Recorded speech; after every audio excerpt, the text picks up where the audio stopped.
So, Craig, first of all, why did you join the Sheffield Eagles? They offered me a job. As an out-of-work coach, you look to try and get back into the game as soon as you can. And I had a few chats with Sheffield. I sort of enjoyed, and I thought what the conversation that we had, the way that they want to go as a club, it sort of matched the ambitions that I've got as well. So I think it was a real good fit, and we started pretty well in terms of how we've prepped in pre-season after a delayed start, and pretty happy with how things are going so far. So, what are the aims for Sheffield this year?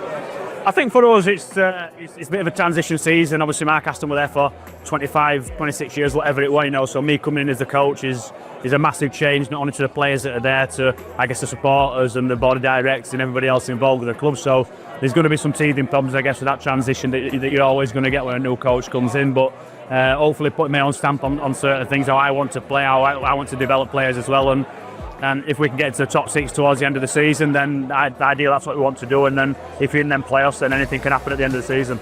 Now, Challenge Cup and Sheffield Eagles, it's famous in 1998, and I guess it sets up mouth-watering tie that people will be talking about again, the Sheffield versus Wigan tie that completely different this time around, I guess, but there's always that passion in the Challenge Cup and in Rugby League that it always goes back to the 1998 Challenge Cup final. They're the best team in Rugby League at this moment in time, and not only for what they do on the field, I think how they conduct themselves off the field.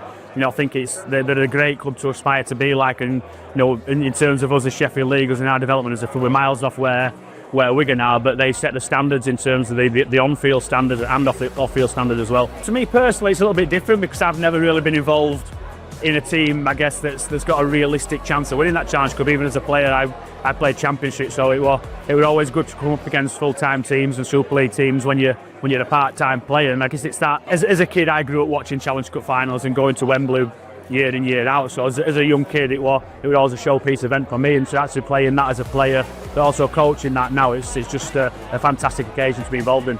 It's a dream of Wembley, isn't it? It is, yeah, and I guess with the 1895 Cup, we've got more of a realistic goal of getting there. Been there as a coach with Batley a couple of years back as well, so I certainly want to go back and taste that atmosphere again.